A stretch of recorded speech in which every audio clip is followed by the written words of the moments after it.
genuinely to try to like figure out their line of thinking. You know what I mean? Yeah, I mean, yeah. See, that would be cool. I think that would be great, but it gets to a point where it may come off as taking the piss out of them, and you wouldn't want to insult. No. You know, But do it with like as much care as possible. But that's hard because sometimes you just want to be sort of cheeky, because like I've seen. Are you going into these things like? Do you want to do the podcast with the poltergeist or whatever, but like see if it's bullshit? Is that what you're doing? I'm going to be honest with you. Because I kind of want to do that. I am a skeptic. Because this is the thing. This is how contradicting I am, right? I believe in God, but yet a lot of that shit, I'm a skeptic on it as well, right? I'm not going to jump straight away and think, yeah, that's a fucking demon. Straight up, I'm not going to think that, because like you got to think logically. Like, is there some sort of breeze or between the walls or some sort of shit, or is there? Because we know where in houses, especially in Queensland, because of the heat and that. Wood expands and that creaks and things like that. So you got to think logically. Yeah. Straight away, instead of straight away jumping into the paranormal. So I will let them know that I'm going to be firstly a skeptic. I want to see what they do though, because I do respect the science behind it. But yeah, I would love to see that, just to see just to test their how their line of thinking. You know what I mean? Yeah, because sometimes like people like the idea of paranormal activity.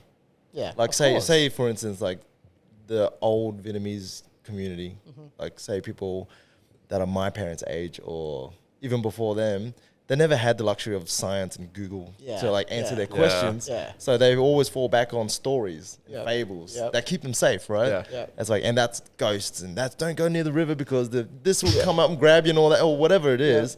Or like there's this one with us is like, if you have a baby, the mum can't bathe for, what is it, like a week or 2 weeks or something like that, right?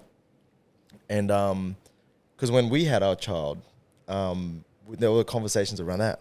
And I was like, hold up, what's the, like, instead of pushing back and go, no, that's stupid, that's crazy, what are you talking about? You follow the line of thinking like, okay, so why? Why shouldn't they bathe? And then you go, all right, Vietnam in the 1900s or whatever, it's a third world country. The Mekong Delta was filthy.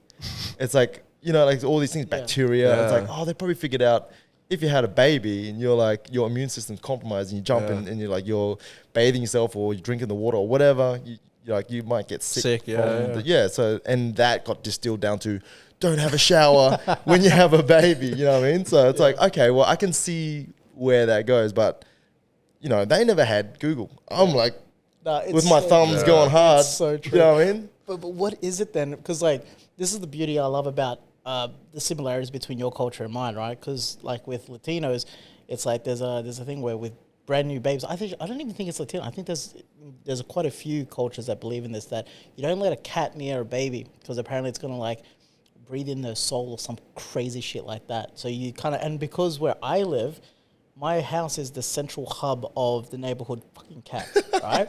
So at the time when I was speaking to my mother, she was like, fanatic, don't let your daughter go near the cat. Just don't. Just be careful. Yeah. So what the fuck? And then we also have this thing where to drive away evil spirits, you put like a boiled egg or like an egg underneath the what's it called, the crib or cot, and what that supposedly symbolizes that if there's evil spirits or something like that, will get trapped in the yolk, and you got to crack it each day, and if it's black, then you've caught something. Okay. What the fuck, really? Yeah, dude, it's fucking insane.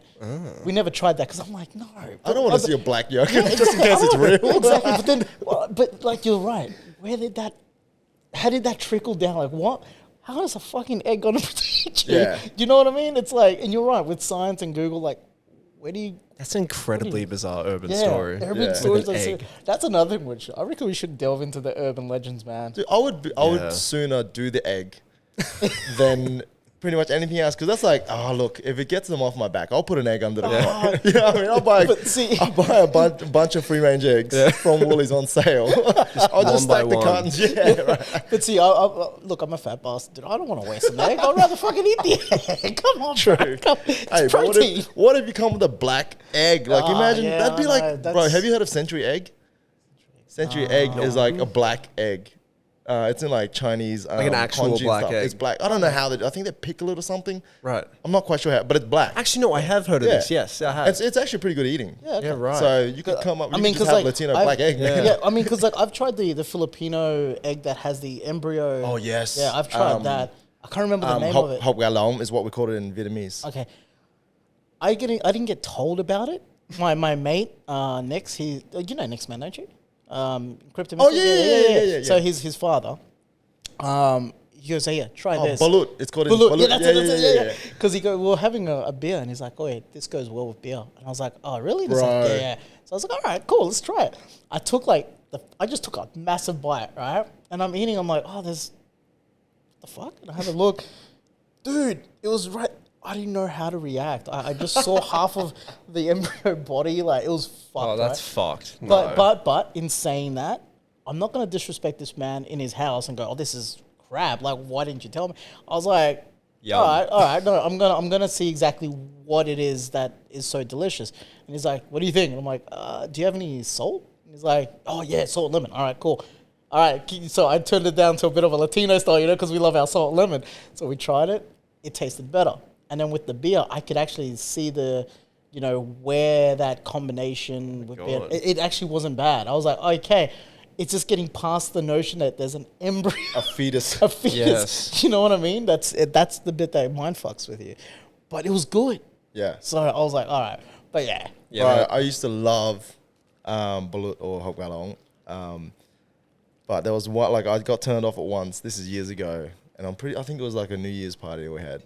And same thing, we're eating hop galong and drinking beers and all that. And pretty late into the night, and we're still going. Because like in Vietnamese culture, we nyao. It's like where you just eat all night, drink all night, just sing, talk shit, whatever. And we'd had dozens of these eggs.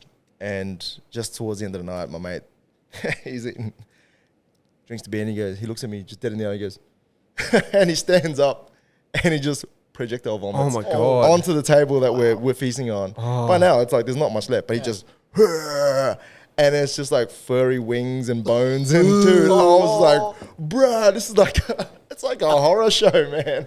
I was like, I'll never eat another one of these again. I haven't come back to it since. Oh my man. God. But dude, it was. I feel like I need to gnarly, try man. it now.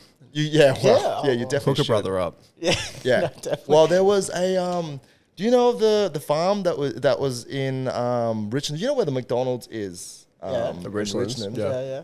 There's a farm if you go down the hill. That's where the source used to be. Is that the farm where there's that empty house in the corner?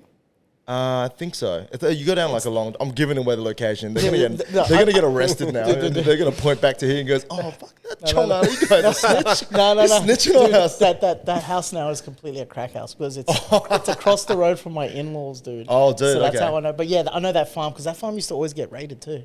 Oh, did they? Yeah. Oh, okay. They'd always. So I don't know. Oh, see, I why. didn't snitch then. No, you didn't snitch. No. Cops already knew about it. Yeah, exactly. You're good, bro. It's like, You still where are kept, the eggs? Where are the eggs? you still kept the G code. It's all good, bro.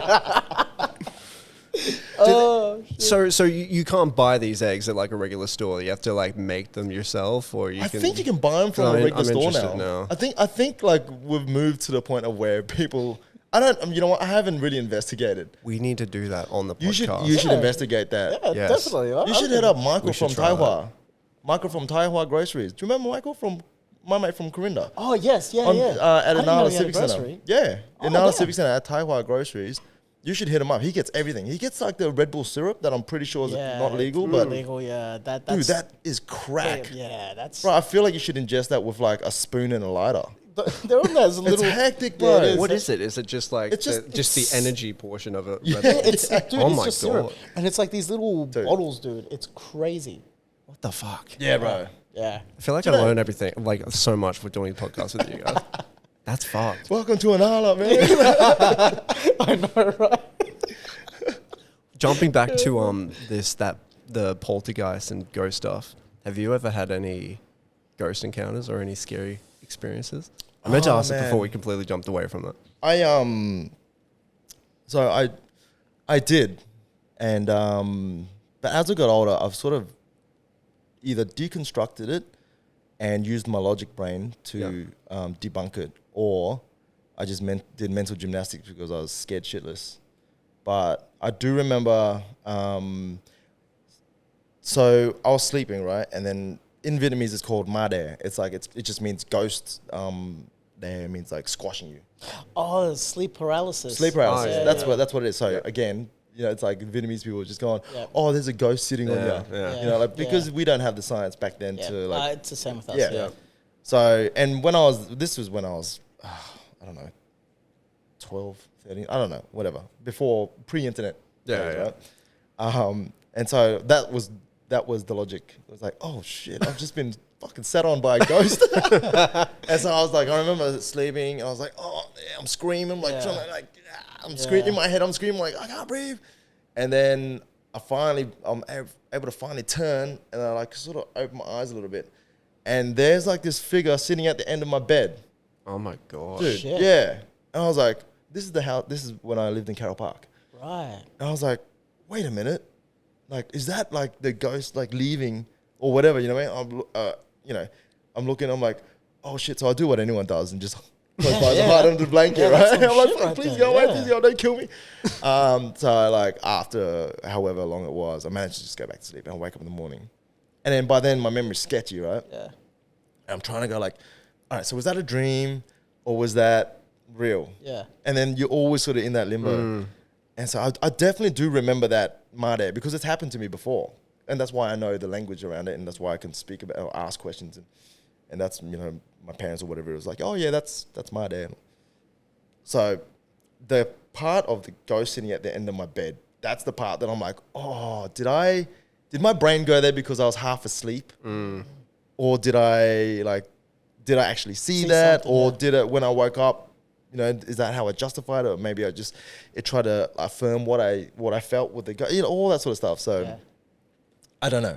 But my answer is like, I know what I saw, I know what I felt, but I know that the sleep paralysis has science behind it. Yeah. But then that other part, like, I'm yet to hear the science around it. So if any of your friends on the paranormal pages can help me out, dude, help a brother out, man. 100% gonna ask them because, like, they might say it's a shadow person. Have you heard of shadow people? No, I haven't heard this. Yeah. Dude, I'm getting tingles on the back of my neck, man. Don't start I've done a good job of convincing myself it's not real. So I got a story to tell you after this. Okay. It's so I haven't seen shadow people before, but there's two common shadow people that people claim to see. There's just like a normal outline of a person, but the more common one that people claim to see, they call them Hat Man. And it's the shape of a person, but it looks like they're wearing kind of like it's kind of like a mix between a witch hat and a top hat. And yeah, so I haven't seen one, but my mate Caden, when he lived in his house in my hometown Collinsville, his whole family claimed to see this one figure in their room.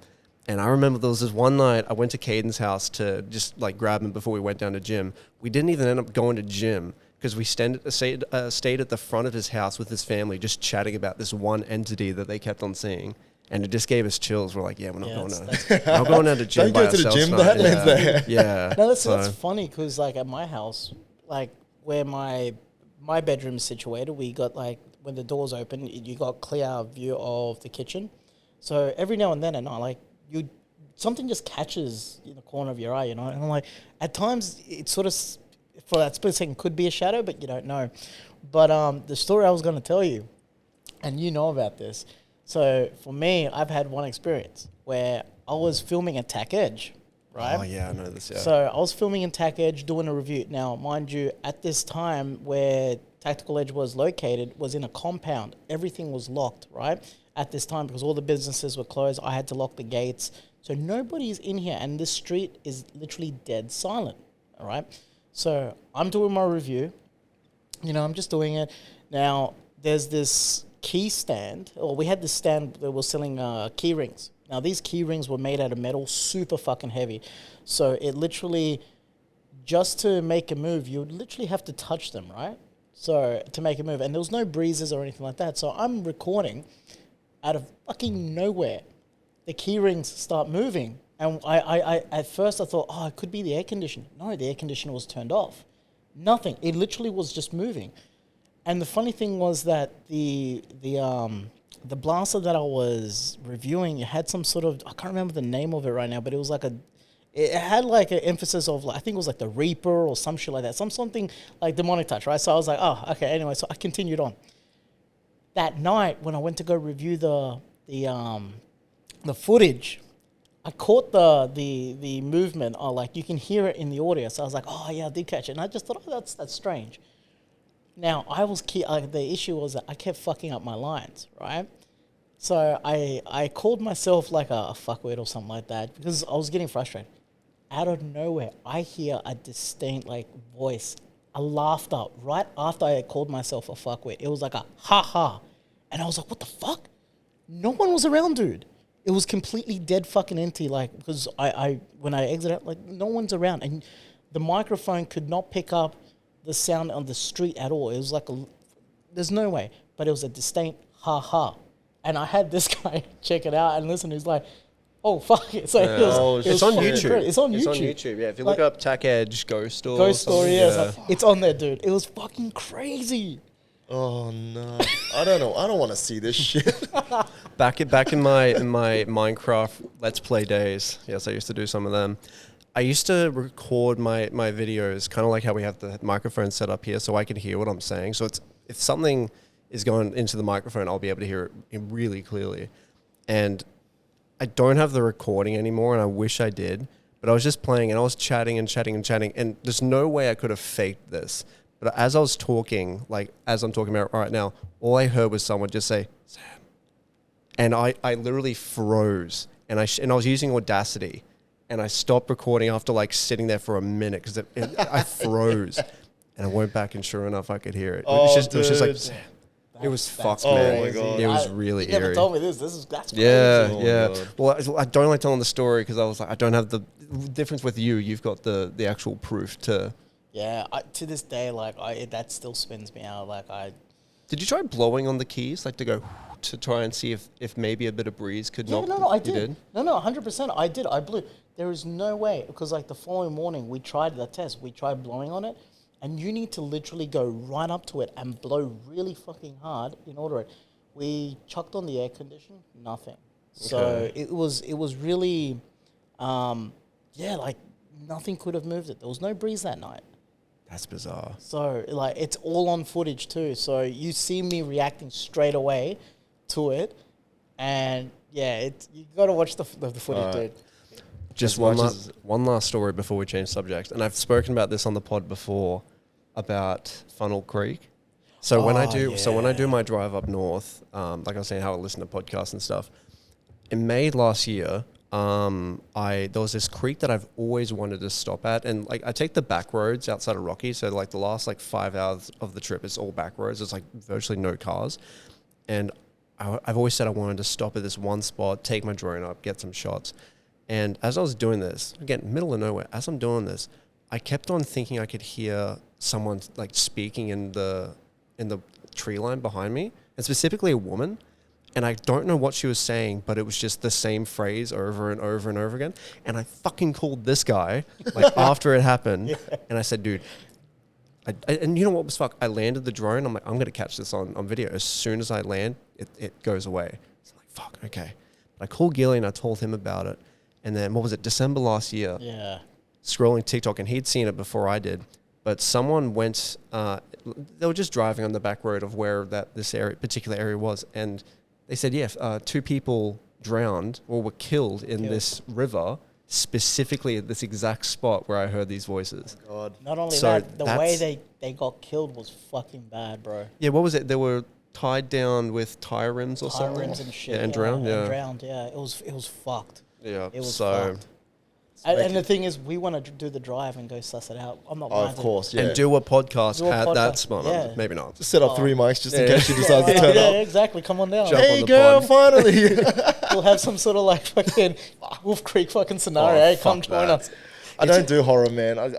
It's an eerie area as Yeah. well, No, because it like you is. drive like 20 minutes up the road and there's like abandoned service stations where like people have just like graffitied and smashed it in. It's a very... Didn't you say there was a fog, like a random fog that was on the road? That I did get on video, but I think that might have just been like just natural like temperature differences. Yeah, because it was very bizarre. Because it was like from here to the wall, but it stretched for hundreds of meters. It was just this one, like, in terms of like the width, it was only like, it wasn't that long. Right. But it's a weird area regardless.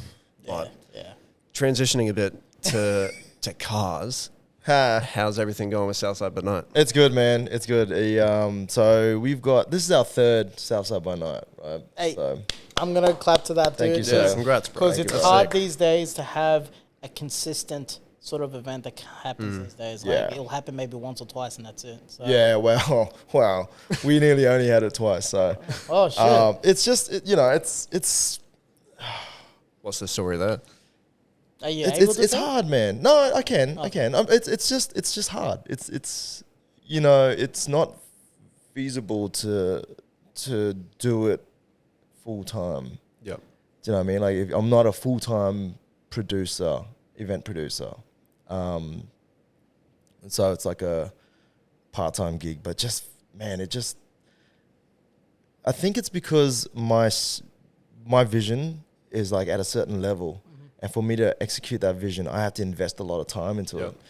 And maybe that's just my own standards. Maybe I just do it to myself, but I just don't want to because we don't really have much down our way, you know what I mean? And every time we go out, I'm like, nah, this has got to be the best fucking show that these kids have ever seen. Yeah. And then every time, and I want them to go, February's rolling around. Southside by Night, baby, and I want that hype, like the way we used to be, like when that would roll around, like the Lunar New Year Festival, in Inala and Dara and all that back in the day, bro. Dara, bro. Yeah, like the one thing I was so excited for is getting those bag of fucking illegal firecrackers. Fucking love that shit because you'd see all the kids in the back, like way at the back, just stop fucking around with them. Yeah. And you're like, yeah. Back in the day, you used to be able to do that shit. Line up, It's like, Yeah, it was fucking cool. stand in a row facing each other, light firecrackers, just Light throw at each other, and just like see who moves first, man. Yeah. Just wild shit. Yeah. But you like they're core memories, right? Yeah. And so that's what I want to create, and I want to create that culture. Because with that culture, man, it's like they remember that event, Southside by Night, and you walk in and like, oh shit, everybody knows each other. Everyone loves each other. They're laughing, they're hugging, they're singing, they're eating. There's fucking cool cars and shit, and it's all positive energy, positive vibes, right? So if I can anchor their memories on that feeling of like, oh fuck, this is what I associate my area, my town with. Like, we're fucking dope motherfuckers, man. Look at this shit. Yeah. And I want them to have that and be proud of that from the area, you know what I mean? And so, to be quite honest, that's what keeps me going. It's like, all right, man, this is for the kids, man. The kids are going to fucking love this shit. My kids are going to love this shit. And that's not some fucking, like, I'm not trying to be a saint. I'm not trying to save anybody. This is for my own clout. I'm like, bro, I did that shit. Yeah. Like, I did that shit. It's like, no, I'm not trying to be like I'm not here to save you all. I'm like, fuck, I don't care. Give me the bag, and I'm the dopest motherfucker here.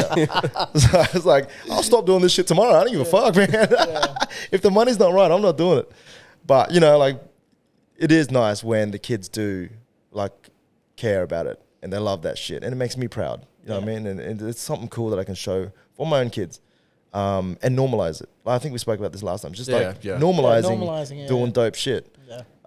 But man, it's fucking hard and it takes a toll. But this third time around, what I've noticed with all those sort of pre-production meetings and all that sort of stuff, like I'm running with the same crew.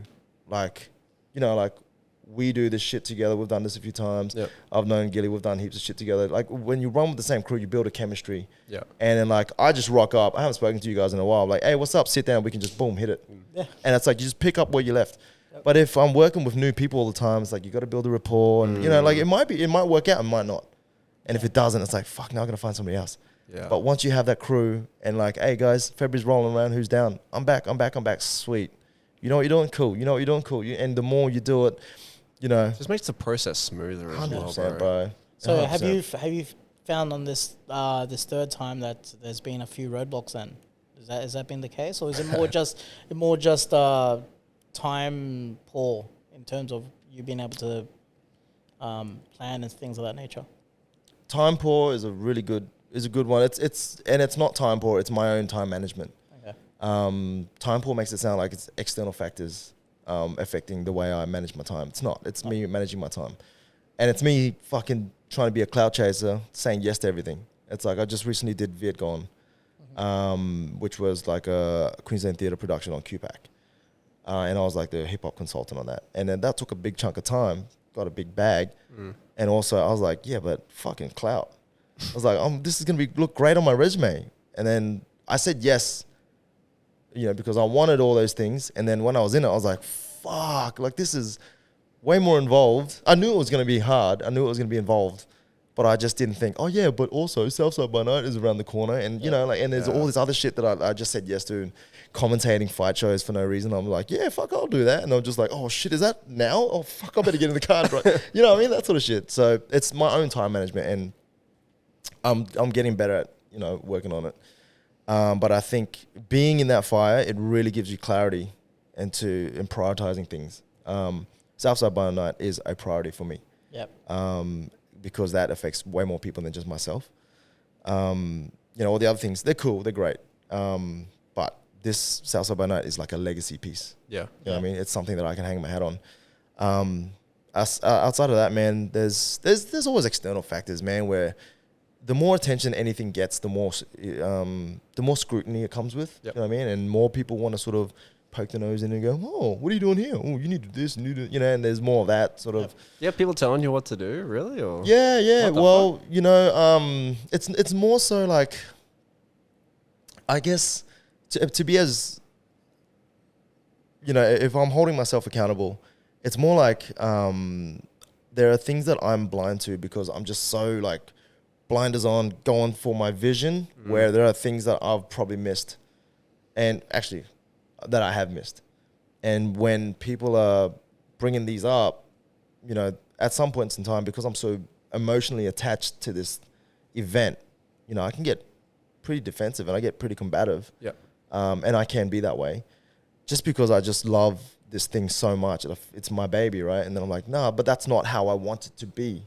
I don't want it to be like that. I don't want it to sound like that. I don't want, like, this is how it's, you walk in, it should feel like you've just walked on set of Tokyo Drift, and you should be able to smell the charcoal of the, the lalap, and then like there's like neon lights and there's fucking Lamborghinis and fucking, like JDMs for no fucking reason, and there's kids running around with fucking balloons. It's like, it's a vibe, right? And that's like, I want you to be able to see, hear, smell, taste. I want the senses to be, just like fucking inundated with all this shit, and you just like, you're going in a whirlwind of like, holy fuck, what's going on? And anything short of that, I'm like, no. If you're going to get in the way of that, no. You know what I mean? And the first 2 years I got away with it because like, it was like a very insider's club. Yeah. It was the car community was like, yo, this is a dope event. Sweet. The rappers, the artists, like, yo, this is a great event. And like the food trucks, like, yo, it's a great event. And it really did feel like it was our community. You know what I mean? Like the Southside, the Southwest area. Like, it does feel like that. Yep. And so that's how I still feel like it is. And that's how I'm still framing it. That's how I'm delivering it. And what I would hate to happen is for people to be like, commercialize it. Because I've seen it happen with like really cool, like small community events. And then next thing you know, there's the casino has a tent for no reason and signing up members and fucking like all these other. I think that's what happened to Styling Up, didn't it? I'm not too sure. I've heard a few things. I've actually spoken to a few of the old. I spoke to Dougie. Of course, this is a while back. Maybe a year ago. Yeah, I spoke to him, and and he was really involved with Styling Up. He was heavily involved. Yeah. So I was going to say, what's Styling Up? Chong is 100% correct. In our side of Brisbane, we don't get much cool events like that, right? The one thing that we had back in the day that made us proud, me growing up as a teenager and stuff like that, was Styling Up. It was we spoke about this on the first one. It was a hip hop. It was a hip hop event. Yeah. So a festival, I should say. It started off very fucking small, like very grassroots, man. Anyone that thought they were a rapper or whatever could come up and put the name down, and they would be able to perform and it was really cool. They even had like the first one had I think it was an Australian Idol group. No, was it Australian Idol? I can't remember. There was a reality show Indigenous girl group that I can't remember their name, but they played the first one. I know who you're talking about. It's I can't remember their name. But anyway, they brought like Can they you stop broke calling out. me? Yeah, Calling yeah, me? yeah. That's not cool. Yeah, that's I can't remember the name Yeah. of the girls, but yeah, they They're dope. headlined and Yeah. they were able to get some decent headlines. Like one headline that they got was at the time this guy was huge, Joel Turner. Yep. Right. So Joel Oh, Turner. yeah, I Yeah. know So Joel, yeah. so he didn't because he comes from Acacia Ridge. He's grown up with the Inala kids and all that. So it was cool, but something happened along the way that it broke down, and because I felt like it was getting a bit too, like you said, commercialized, I guess, in that sort of sense. And then next thing you know, it's gone, and everyone was like, "What the fuck?" Because everyone was always looking forward to that, Yeah. right? Because it was like the dopest day to go out, and it was fucking cool. But now that you've got Southside, like me and him, we're like, "Oh yeah, Southside's coming." Like we do, we say it because we are always looking forward to it, and. It to me when the last two times, the first time that I attended, the second one I wasn't able to. You do have that vibe though, that like you said, the sensors go off and it's fucking cool. It does feel like a community. So I'm hoping it sticks, dude. I really do. It will. It's just like people have opinions, Yeah. and But everyone's got opinions. Like everyone's got assholes too. Yeah, right? 100%. And it is just me standing firm on my vision. That's cool. And I like that. Like I have projects where I'm working, I'm like the 49% and somebody else is the 51%. So I'm just like, hey, these are my opinions, but you make the decision. You know what I mean? This is me, 100%. Yeah. I was like, no, this is completely my shit. It's like, you can say That's whatever you cool, want. I don't give a fuck. If it's a good idea, I'll take it on board. But if you think it's a good idea, Yeah. you know what I mean? It's like, all right. I ain't gonna lie. Me and him are like that. Yeah. Yes. Majority of times I'm throwing out ideas and he's like, Yeah, well, Maybe I'll well, think about it. if you're steering the ship, you gotta Yeah. be like that, right? Yeah. Like I have friends who I can't work with, and that's just what it is. It's just like I love the guy or I love the girl, Yeah. can't work with you, Yeah. because we are just have really strong ideas, and if we were to work together and we're both 50%, 50-50, we would clash heads and like, no, I want it this way. No, I want it this way. No, I want it this way. And we'd forever just be going, no, that's not how you do it. I want it this way. I want it this way. Somebody has to lead. Somebody has to follow. Yeah.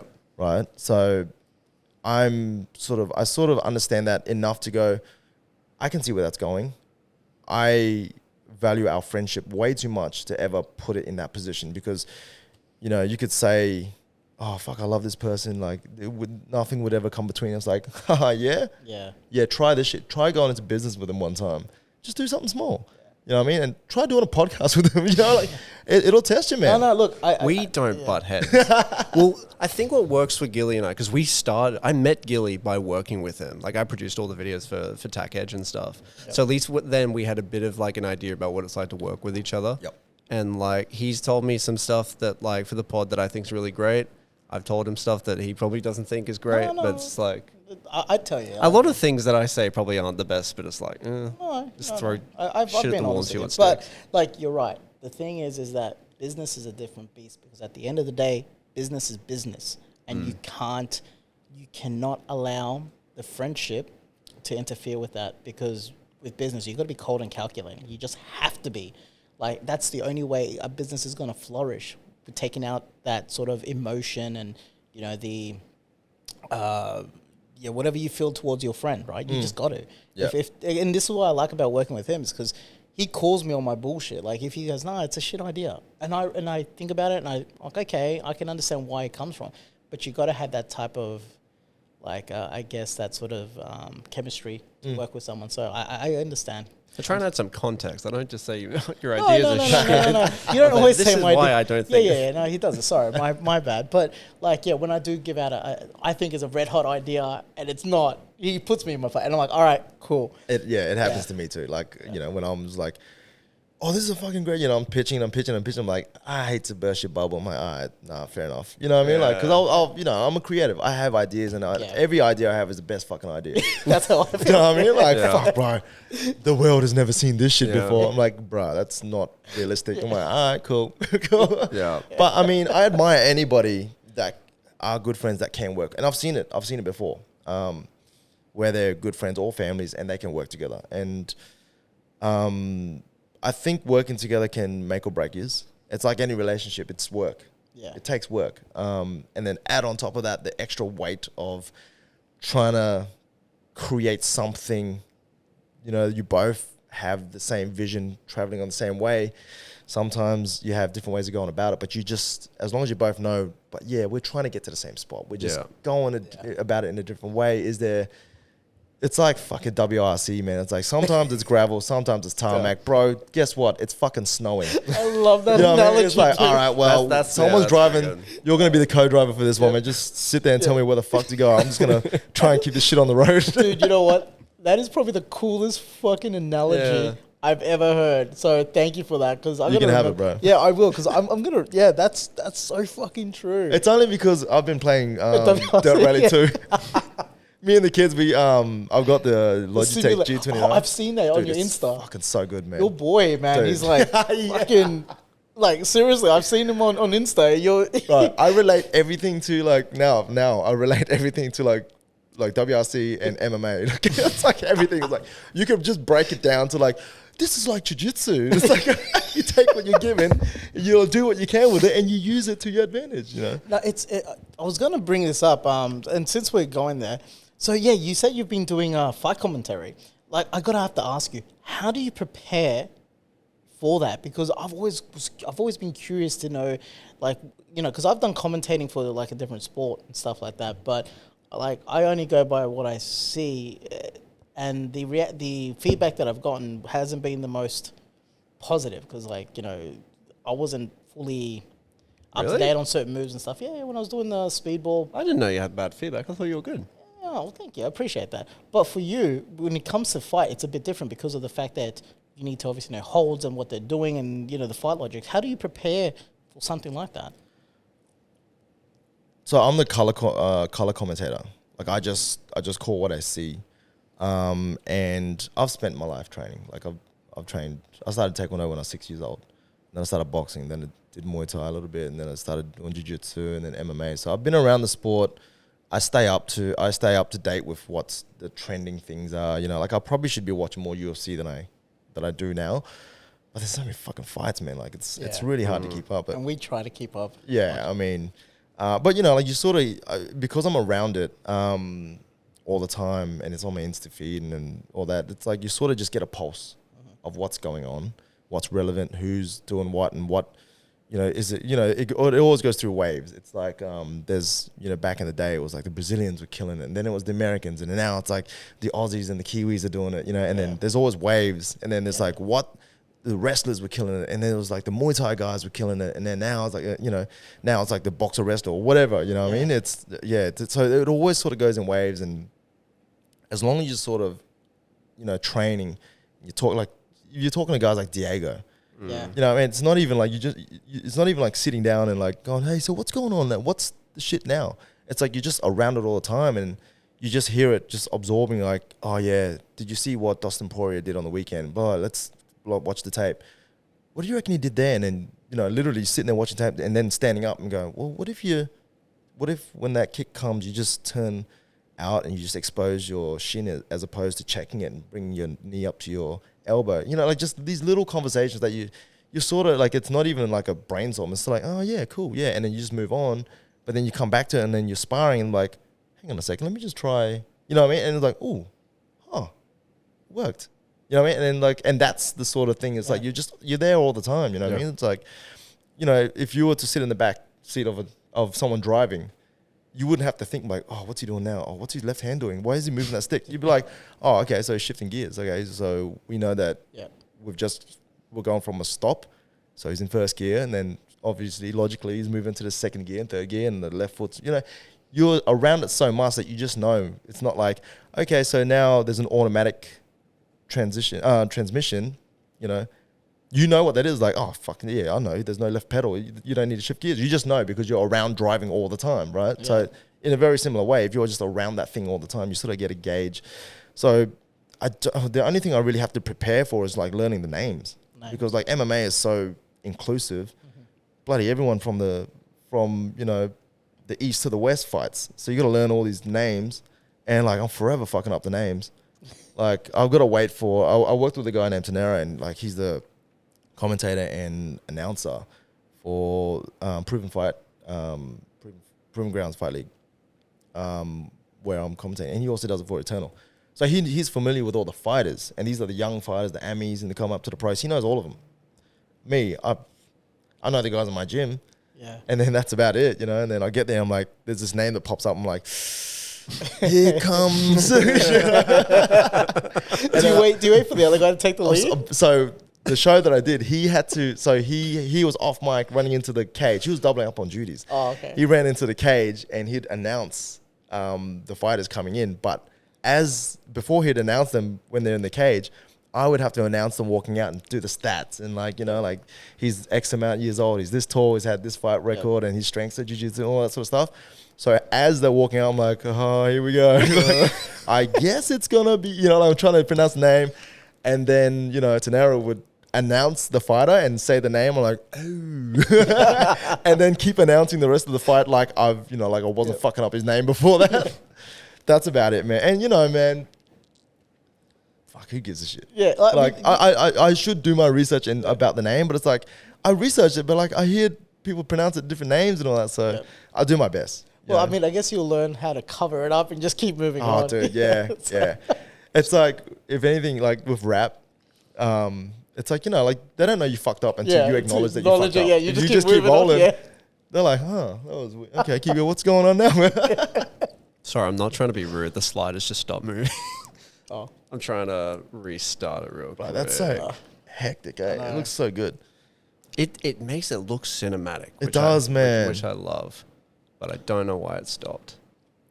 Are you going to the John Jones meetup at the Fight Center? No, well, that's the same day as bloody Southside by Night. You're kidding? Is it actually? It's the 16th. Okay, well, fuck John Jones. Oh, he's gonna be here. You know that. Eh? He's coming for you, bro. I would have loved to have gone. so wait, is it happening at night? Or was it during the day? No, it's like 3 to 6. Yeah. You could do both if you really wanted to, but no. All the dope cars are going to be like right in the beginning, though. Like that's what I've noticed. Well, the event's from 5 to 9. From 5 to 9. Yeah, So. and so this year what we've done is scheduled in like a catwalk, because last year, I don't know, you weren't there last year, but at around like 7:30, there's a bunch of cars that just decided to like, you know what, we've been here long enough, we're just gonna bounce. And El Cid was on stage just fucking murdering, and then in the back was like, and I was like, oh fuck, this is one of those ones where I'm like, okay, so next year I need to, you know, so we've scheduled in an actual catwalk for the cars. Right. So from 7:30, was it 7:30 to 8? Yeah, 7:30 to 8. It's just gonna be like, all right, guys, this is your time. Daniel DC is gonna be DJing, and so we're just gonna line up all the photographers along that driveway and just let the cars go. That's sick. So And they just get they can all take photos, videos, whatever. how can I go about getting involved in that? Because I was gonna do a little vlog and I wanted to get B-roll shots of the rollouts and stuff. Just show up, man. So I Just do can, what I just don't want to get in trouble and go, hey, you're not meant to do that. As soon as you get there, I'm sending security on you. Nah, of course, bro. Get Just- this motherfucker. Yeah, no, right. You're acting like we're not like this guy's acting like we're not friends. Like, No. I want to respect your event, and I don't want to just I impose. feel like we're past that, man. How far out do you plan the Southside by Night events? Is it like 9 months? It's Do you- about like the day after the first, like the. Dude, it's about 6 to 7 months. Okay. The day after, I'm just like, I do not want any part of it, bro. The next day, people hit me up, bro, I love it, and like, there's a lot of corporations or corporate entities, I guess, like, how can we get you to throw something like this for us? And you know, like I get a lot of those, and then I was just like, can you hit me back up in a week, because I just need a week of just not thinking about this. Yep. It's gotta be flattering though. It is flattering, but it's like, and you know, like, and it's the like I'm self-sabotaging, because I should capitalize on it when it's hot. You know what I mean? Like, because people are really excited. You give them a week, they're like, what event? Where was I last week? Oh, who were you? You know what I mean? Yeah. But like, and I've had multiple approaches by different people over the years of even running Southside by Night multiple times a year. And I was toying with the idea of doing a winter edition of Southside by Night, and there's some really cool things we can do there, but just at the moment, I just don't have capacity. Yeah. Just because then it would be like year round. I would be doing this year round. And at the moment, I'm enjoying doing a lot of different things. Like it keeps me on my toes. You know what I mean? Like doing a car or like this car hip hop food truck event is wildly different to, commentating a fight show, which is wildly different to fucking rapping on stage.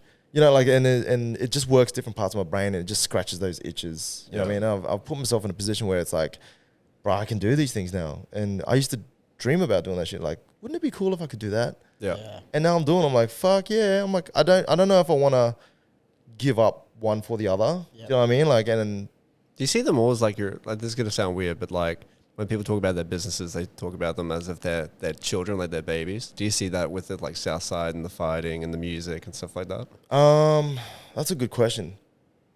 The Southside by Night is very much my baby. Yeah. It's like, that's my baby. I feel like that's my, very protective. I'm like, get the fuck away. I was like, who are you? Get the fuck away from my baby. Like that sort of shit. Oi, that's kind of like, that's almost my nephew. So I can joke and banter about like, he's a bit of a dickhead sometimes. Like that sort of shit, like, and I've got the other uncles like, he's a fucking, like, all right, come on, let's go do this thing, Whereas the music, the rap, it's kind of like, that's just me. I'm not even separated from that. That's Chong-Ali is an extension of Min Yun. And the martial arts, combat sports stuff, that's my core. That's my way of operating. Like I feed that through everything. Like I feed everything through that logic of like, what's that? Like, how do I relate that to like something that makes sense? And that's something I've been doing my whole life. And that's how I am present in moments, when I train, it's like, I'm just present. I'm not thinking about, fuck man, council wants me to send the risk assessment in and I got to do this and I got to hit up these crews and how many cars did they want to bring in, fucking have they sent back the food license and all those things. Like when you're training, I'm like, all right, fuck yeah. Let's just like, it's your brain going, yeah. You know what I mean? It's like, the way I talk about it with my friends, it's like, imagine if you're holding, like a 20 kilogram dumbbell and you're just having it like half like this, half flexible with your arm at a right angle. You could probably hold it for about, I don't know, a minute comfortably. And another minute, it's like, oof. And then a minute later, I'm like, 10 minutes later, you're like, I just want to let this thing go. Yeah. I really just want to let this thing go. And 15 minutes later, you want to get the other hand in. It's like, you know what I mean? When I'm training, it's like I'm letting it go. And my bicep just goes, oh, fuck. Okay. That's my brain. Yeah. When I'm like training. Because like, I'm just constantly like, oh yeah, so I'm supposed to be at the Gold Coast to do this, and then I've got to go back and have this meeting over here, and and then all these different things. I'm just constantly like, oh, and then alarms are going off, like you need to be here, and and that's my brain, and I'm fucking maybe I've got ADD or some shit, I don't know. But when like I've got something like training, then that's when I'm just like, oh, God. Sweet, now I can just relax, which is like super ironic because you're not relaxed, you're getting punched in the face, you're getting strangled. Yeah. But your brain is just relaxing, and it's because I'm so familiar with it. It's like putting on like your favorite old fucking undies that got holes everywhere and shit. But it's like, oh man, it's home. Oh, it's home, right. right? Yeah. So that's like combat sports to me, or that's martial arts to me. That's like my core. Everything else is like tacked on. It's like the add-on, the upsell, Yeah. But yeah, so that's the way I would, categorize, I guess. But yeah, so I guess if I had to lose shit, that's the order I'd lose it in as well, Yeah. That's interesting though, man. I really like, because I've only been to the warehouse. Is that what you call it? Is it a warehouse? Yeah, warehouse HQ. I've always loved, because I don't know if the back area that's available to the public. Yeah, Studio Ozo. So when you were here last, that was what we were working towards, like trying to make that space available to the public. So we're up and running now, man. We're taking bookings. Man, we've had to take deposits because people pull out of bookings. Oh, dude. It's annoying, man. Adding deposits to my business was the smartest thing I've ever done. It's like, because the amount of, same thing. Like people would cancel. You're like, oh, okay, and, motherfucker. Yeah, and you've scheduled out that time. Yeah. You've allocated that time. It's like, what am I supposed to do now?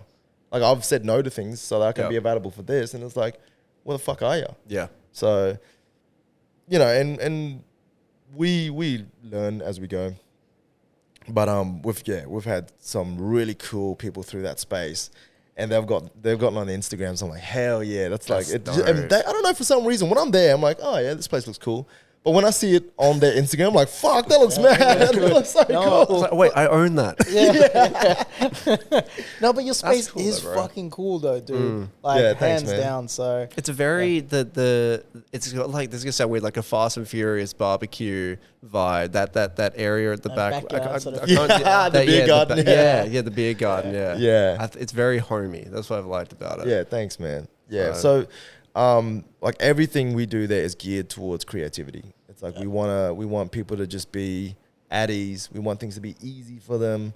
Just to encourage that creativity, man. Because like when you're trying to be creative, man, there's a few layers that you have to peel. Especially like if I put myself in like a model's brain, and if you're a young new model or artist, like no, don't think model, just think rapper, young rapper. You're coming into the game. And you're green as you don't really know how to do you don't really know your angles and the poses and all that. So, and maybe you're working with a photographer you've never worked before, and everything is just, there's a lot of anxiety around. So you just want to make them feel comfortable as possible. What do you need? You want drinks? You want, and everybody offers that, but it's like the personalities that are attached to the space that can help. It's like they see me and my little brother and my nephew, and they know, and like Divards and Cat, and like they see us fucking around all the time and just goofing off, and like that vibe rubs off on them. They're like, and then they loosen up because like it's not that serious. Yeah. You take a photo, if it sucks, take another one. Fuck, who gives a shit? We got the lights and all that shit to make it easy. Yeah. Just keep shooting until you get the ones you like, and then go home and be a fucking like a superstar. Yeah. It really is that simple, but because they're in their head so much and like, oh fuck, tomorrow I'm gonna wear this, and they get in there like, and they don't quite know how to do it. It's like, yeah, you're not supposed to know how to do it. It's your first time, so just do it a few times, and then it's not your first time anymore, and then you get some good shots. yeah. You right? Do you if you're there, because I can't imagine you're there all the time when bookings come through, but like when you're there, do you help direct people, like if they're like kind of like stiff or at all? I'll leave that up to the photographer, because a lot of the time the photographers are very capable at that, and they know how to direct their subjects. I will do that sometimes with artists that I'm working with. I will do that, and that's stuff I've picked up with working with other photographers and the way they work with their subjects and their artists and stuff. So and it's just a coaching thing, man. Like I know how to do that. I used to do it for a living. It's just like coaching is really just like, all right, what is it that you're trying to do? Okay, let's just do it then. Yeah. Like, what are you worried about? What's all the other shit you worried about? All right, well, and this is the solution to that problem. Sorry, my cat. Oh fuck, Are you allergic? I'm glad. Nah, I was I'm glad you said cat, because I was like, Oh no. we're talking about the paranormal over here. I'm trying to sound cool about fucking modeling and shit, and then like there's like a She dead always makes model. an appearance though, so Dude, it's like we joked that like I'm trying to think about who's been the most recurring guest. I don't know. I don't think we have a recurring guest at the moment. It was you until you jumped on as a host. But Well in played, terms of Gilly. like, Well played. yeah, but like Messi, my cat, she yeah, she's in the kitchen. She always jumps up on the couches, but if she comes over, we'll just politely tell her to go away. Oh nah, she's cool. So, now I was going to ask you. So, now that obviously the New Year's passed, I noticed that last year you performed at Woodford. How was that, bro? Because like there was a clip that I saw. I don't want to give, because I want you to talk about it, but you had like kids vibing with you, bro. How did that all come about? But I tripped out, man. So Woodford, I've been trying to get on Woodford for years. I played it in the past, a few years ago, but that was with Julio, with what's his Azuka Okay, band. yep. So we played. So DC and I went and played Woodford. I can't remember, like 4 years ago, whatever it was, with Azuka, and DC and Amy and I, and that was a really cool experience to be an artist at Woodford, and to experience it. This time though, it was me and DC. DC DJ'd, and he did some raps for me too. This time it was like the Chong-Ali show, so it was like me All at on Woodford. you. Yep. You know what I mean? It was like there was no Azuka band to hide behind. It was like, you're fucking dope, motherfucker. All right, give me 50 minutes and entertain me. 50 minutes. I was like, fuck. And so I found out that I got Woodford while I was doing right towards the end of when I was doing the Vietcong.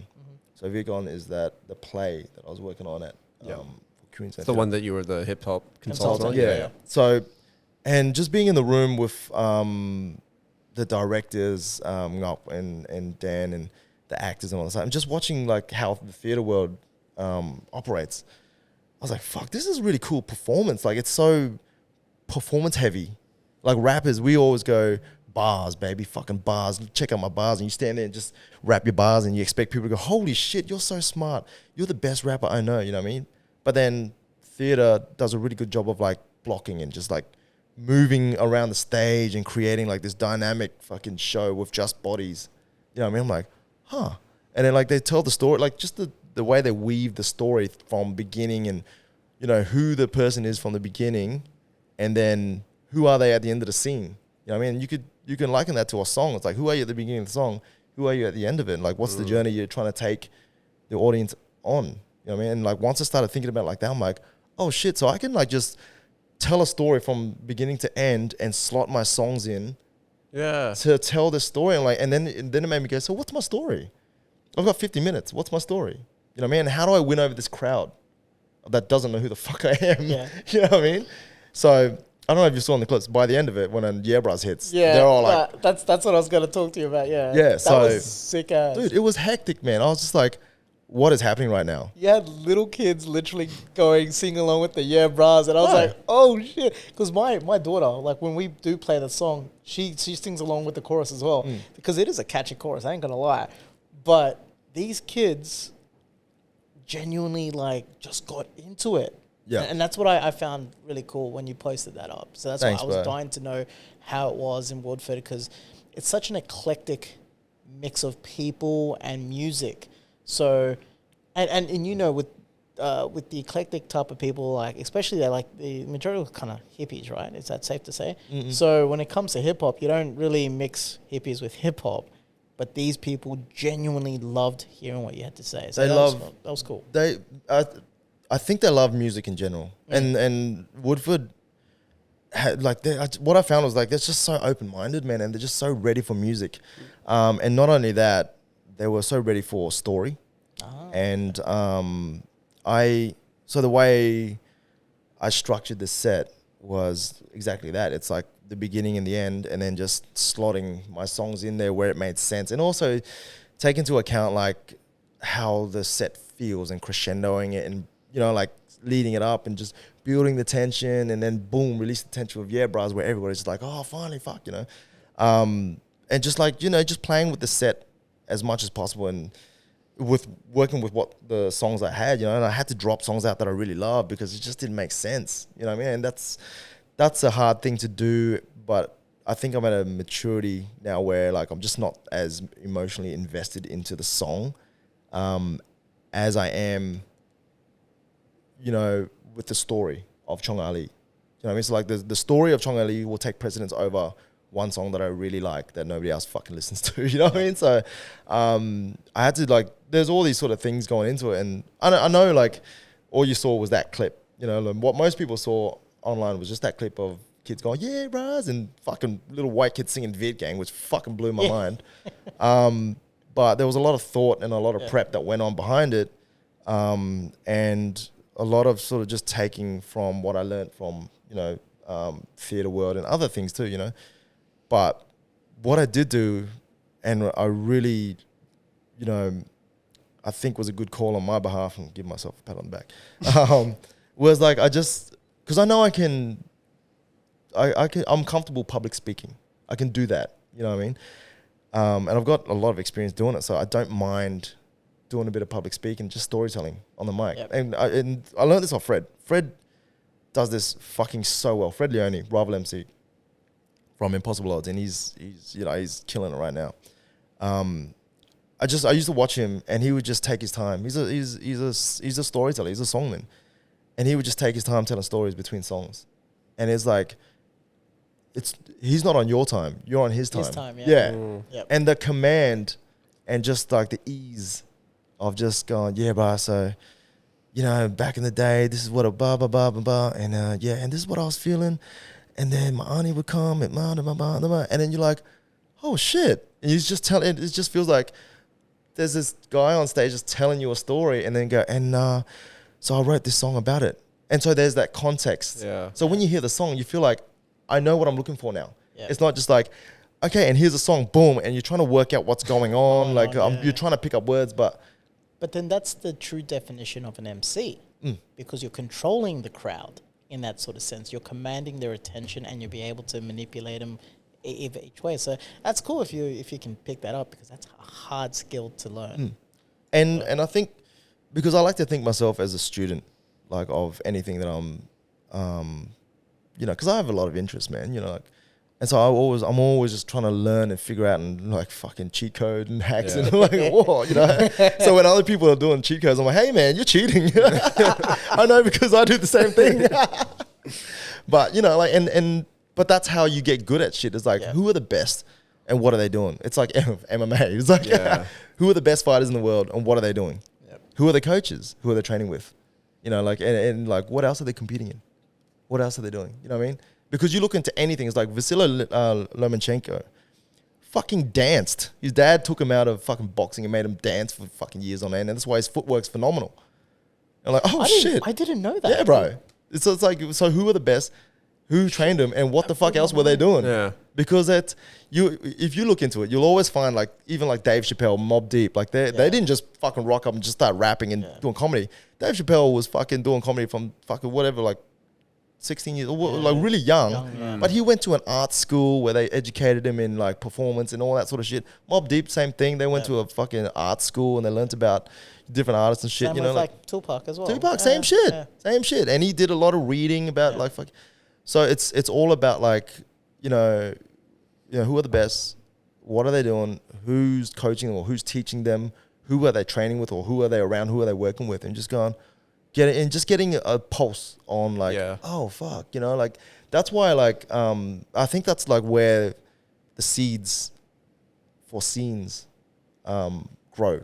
It's like if you have a crew of somebody or of people or of artists or whatever, and they're doing something that just is a little bit different, and they just start to bubble and find success. It's like, oh shit, what's going on there?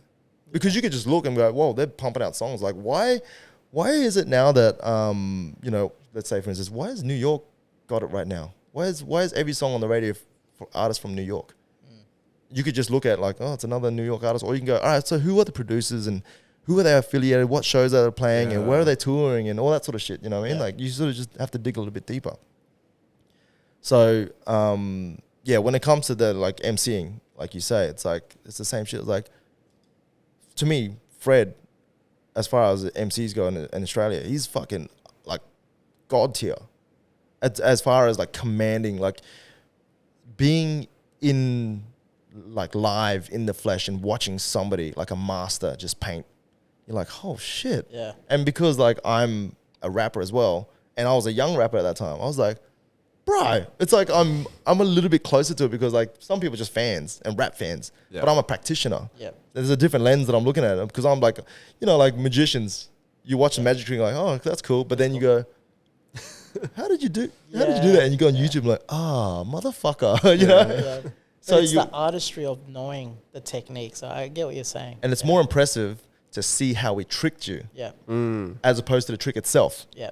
You go, oh shit, that's gangster. Like you see the working, but it's like when you see the actual sleight of hand, like fuck, you actually practiced that shit for a long time to be able to pull that off. And that's your appreciation is a little bit different. Yeah. So when I see Fred work, I'm like, oh shit, and I just internalize and go, I want to do that. I see like fucking Master Wolf. I watch him go, I'm like, I want to do a little bit of that. Yeah. You know what I mean? Like you just see these rappers that you admire and you respect, but in the flesh, because everything's better live, right? And it just has a bigger impact. And like, I love being a live MC. I love that shit. I love being in a room, shoulder to shoulder, wall to wall, sweaty, fucking and heavy bass where you just go deaf, and you're fucking, it's feeding, and you're just fucking coughing the mic. It's, doing your best Wu-Tang Clan impression. I love that shit, man. I love live music and I love live rap, and that's that energy I'm trying to transfer on to the audience. Yeah. So yeah, just being a student of watching. Man, this is a long rant. No, But I'm just saying. dude, I'm just saying. It's fucking cool. But I'm just saying, like, I'm just trying to be the best MC as possible by learning off, you know, the people around me or that. Yeah. Something that I do, because I'm very much like fuck man, I'm like anyone. I want to be successful, but like, and I follow a lot of people who like, and thankfully they follow me back and stuff who are successful and they're kind of in a position where I want to be. And like even just like going out for a coffee and stuff and just like picking their brain for like an hour, like that can add so much value. And I can imagine you've done this for some people as well. It's just like, yeah, just buy them a coffee and just like spend the next hour just like picking their brain on what they do. It's so much value that you can get from people. So yeah, I see where you're coming from like, yeah, just like getting that idea from other people. Bro, this shit really helped me. Well, you know what, like you've like, there's so much that I wanted to learn about you. Thankfully, I don't need to buy you a coffee. You can just come on the podcast. That's what I was saying before. Like every time we do a podcast, I'm learning off the both of you. So it's a beautiful thing, that's man. Cool. Yeah. Have you been wanting to do events? Because I know you got the Southside by Night, which is kind of like a combination of the cars, the music, and the food. Is there like another type of event that you thought about maybe producing one day, like outside of those three things? Nah, I've never really. I've toyed with the idea of doing like music, like a music only event. Yep.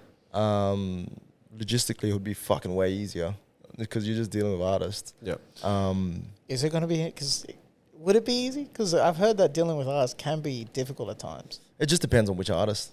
Fair enough. You know what I mean? Like I deal with artists that I first of all I like, and then I build. You know, if I can build a rapport with them, because it's all relationships, eh? Like if I can build a rapport with them, and if I like them and they're good to work with, I'll, you know, like put them on. Yeah. Because let's face it, I'm not dealing with fucking like major labels and all that sort of shit. It's not like I have to talk to a bunch of lawyers and managers and shit. It's like, yo, do you guys want to play a set? Like, this is how much it is, and it's just like X amount of dollars, and get some good content out of it. Yeah, cool, let's go. And it could be as easy as that. Yep. For the most part, I think. Yeah. I've heard those pops. Yeah. Oh, is it fireworks? Yeah, sounds like fireworks. Oh, there you go. Sorry, continue. I appreciate you guys putting fireworks on for me, man. Like, That's serious context. We roll out the red this carpet is for the you, zero context experience. Yeah, sorry, continue. Yeah. Oh no, it really is just artists. Like I know I'm an artist, and I can be difficult to work with. I can admit that, but it's only because I care about what I'm doing. Yeah. So I have that lens as well. So I understand when people are being difficult. It's like I don't take it personal. It's just like, well, maybe it's not a good fit. Yeah. Doesn't mean I'm not gonna try to put you on again. It's just like right now it's not a good fit. Yeah. Just whatever. I'll just keep it moving. I'll put somebody else on. That's fine. You know what I mean? But with the music, I don't think I'll be as precious. And as Southside by Night. Yeah. Okay. Southside by Night is really like I'm trying to create moving art. Yeah. Like this is like a moving art piece that goes for 4 hours. Whereas a music show is like, yo, there's a bunch of artists that I want you guys to hear. That's a different thing. Yeah. You know what I mean? Because that's more on the artist. It's like if they didn't do well, it's like. So is that what it's... Kind of on you, yeah. So is that what kind of maybe hindering you from maybe not doing or producing a music event because of the fact that, you know, like with Southside, as you're saying, it's a moving art. It's your vision, your creation.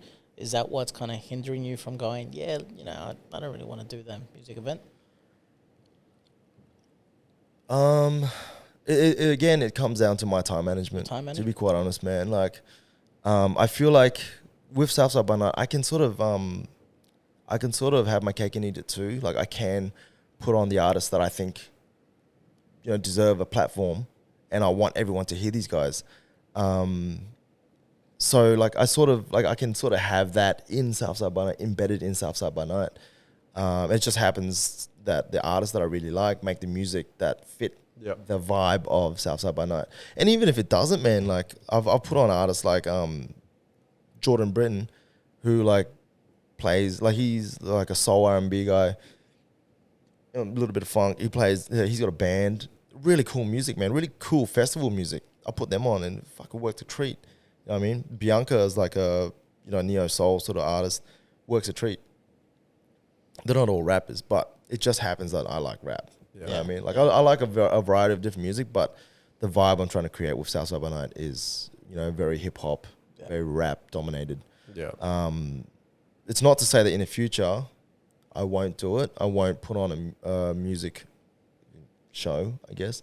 But at the moment, I don't have it in my... That's okay. Yeah. No, I was just curious. Yeah. I think I've already spoken about this before, but I remember when we went to the first one, it finished, and I said to Gilly, I don't know if I said it to you, but I was like, fuck, man, I can't wait to come back next month. No, you did. Because I was like, I thought it was like a monthly thing. And looking at it from like the perspective now that you're about to go in the third one, I think it makes it really special that it's like a yearly thing. Yeah. And it's not something that you need to constantly worry about. And you can build upon it as well, and you make it better each year as well. Yeah, so, it's funny you say, because that's exactly what I was just going to say before you said it, is that I don't think a winter one is needed. I think, like, exactly right, that one-off show, it's sort of like if I'm going to use an analogy, I see it as like a WrestleMania type, you know, like it is the showcase of the immortals, so to speak. It's like that one yearly event that you gotta fucking be there because you don't know what might happen, what might come. If you make it a constant sort of like, you know, quarter thing, and so it kind of loses its lackluster, you know what I mean? So yeah, no, I think you've probably got that cool formula. Keep it that 1 year, I reckon. Thanks, man. So well, WrestleMania is perfect. It's like a perfect analogy for it. Because that's the thing that my lens was like that, like the Chinese New Year, like the Lunar New Year, like that's what I modeled it off. I was like, that rolls around once a year, like the Chinese New Year. It rolls around once a year, and bro, you know, months before it's like, oh shit, it's coming up. Yeah. You know, you're gonna get a red pocket. You know, you're gonna throw fireworks at each other. You know, you're gonna be fat. You're gonna be eating. All the uncles and aunties gonna be happy. Like it's a fucking great time, right? yeah. And if that happened every month, I'm like, God, I'm fucking so sick of these people. Get out of my house, man. It's funny because I'm looking forward to the Lunar Year. I even He told is, this he guy, keeps I was bringing it up. like, hey dude, you got to come with us. The feed's gonna be sick because I'm gonna go hit up because it's happening in Inala again at is it the CJ Field? CJ Greenfield, yeah. What do they do? Did they just close down a massive street and just line Dude, it up? last with year food? was insane. They closed off certain parts of the street. Like you had to quickly find parking because after that they literally closed everything. Oh off. shit! Okay. It was fucking hectic last year, but oh my god, it's so much fun. Yeah. And they do it's like so much fireworks and stuff. Or I think they did. I wasn't there for the fireworks though. Yeah. But in saying that, the one thing that I said, I was searching for it was people selling crackers, and there was no one. Nah, they banned that. They banned that years ago, bro. I was like, apparently not over there. Jesus. But still, regardless though, the vibe there was so fucking cool. Yeah. Like it is such an awesome time, you know, to really go there, and it's like everyone. This is what I love. That melting pot, right? Like different cultures is celebrating one specific cultures, you know. It's so fucking cool. And yeah, that's what I appreciated the most, man. It's just seeing everyone just enjoying themselves. And funny enough, being in Nala, not one shit kicked off. It was all just positive vibes. Yeah. So that's what I loved. Yeah. And that's that vibe that, like, to be fair, like, for the most part, everybody gets along pretty well just because everyone's just minding their own business. Yeah. Do you know what I mean? Like, only time when shit happens is when the sun goes down and kids got nothing to do. That's when they're looking for something to do. And, you know, kids with not a lot of resources, they're going to fucking just do whatever they can to get a bit of a fucking, you know, adrenaline hit. Yeah. You know what I mean? Like, Do you want to transition to what you're going to talk about before? Yeah, it's a good, You good know- segue. Yeah, it is a good segue. So I was actually going to hit you up about this because I want your opinion on this. okay. Now,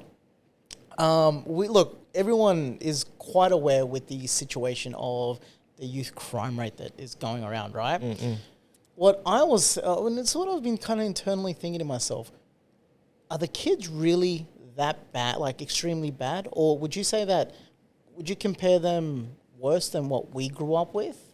Or do you think that because of social media, it's just more glorified and it seems to be at the extreme? I think, well, so when we grew up, we were right there. Like, you know, we were right there. So we saw it all firsthand, right? And to me, it felt like it was going on every day.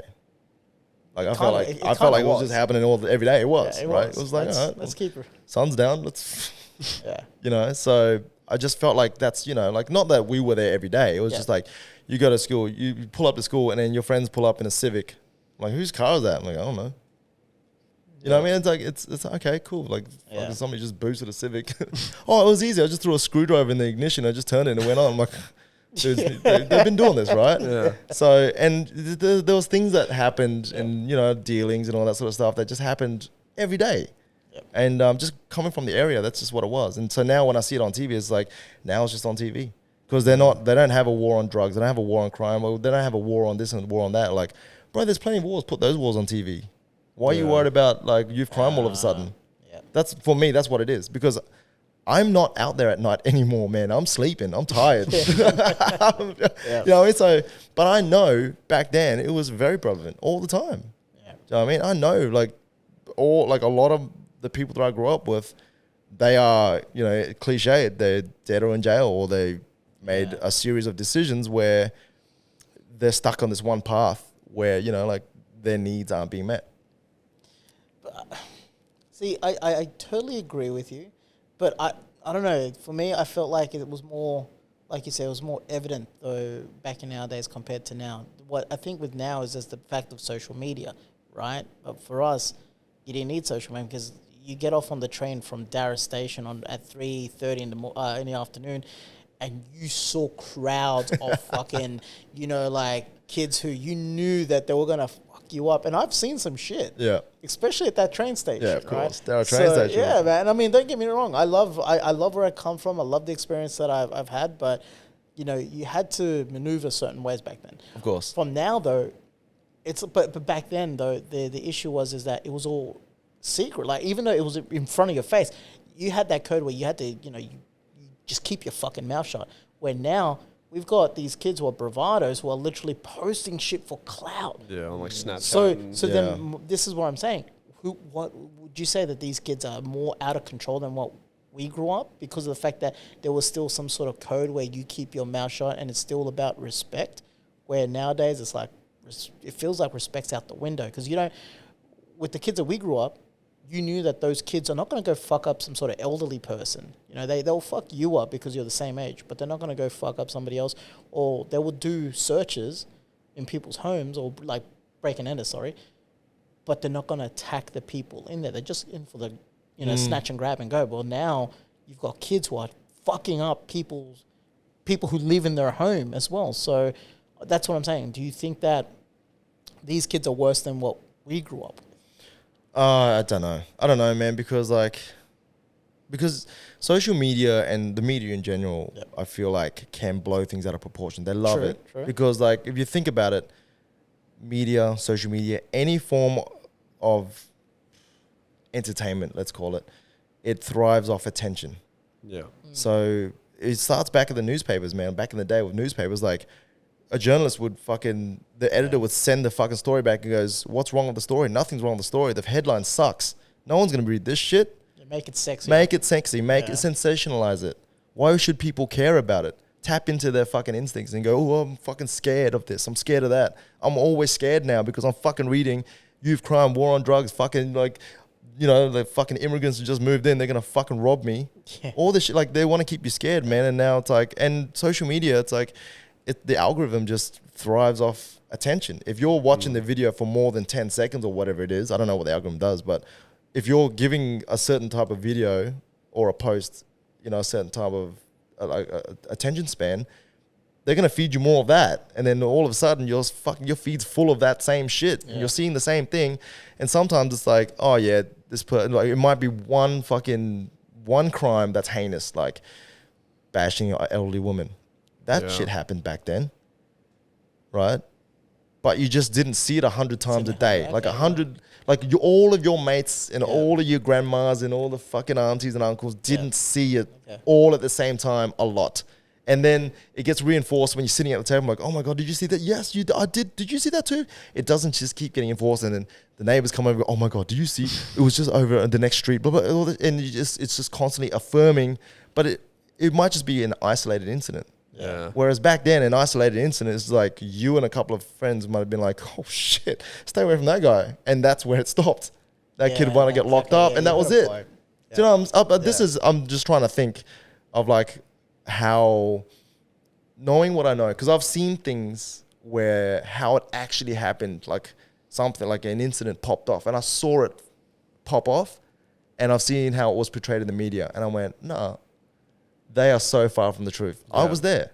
I know exactly what I was with my own eyes. Yeah. And then what was on the TV, I'm like, nope, you weren't there. You weren't there. You're just trying to like make sense of what happened. Yeah. That's what it was. And then from making sense of what happened, then you throw this big headline and I'm like, I want you to be scared of this person because the people who pay this fucking news organization, this is the person that they want to put in power, so that we need to scare them into voting for. You know, it's all that shit, man. I'm not a conspiracy guy, but I know what money does. Right. Yeah. You know what I mean? And advertising and all that sort of shit. It doesn't take a fucking like a genius to like, if you follow it, if it all comes down to money, right? And everybody is a consumer. Social media is like, they want to consume your attention.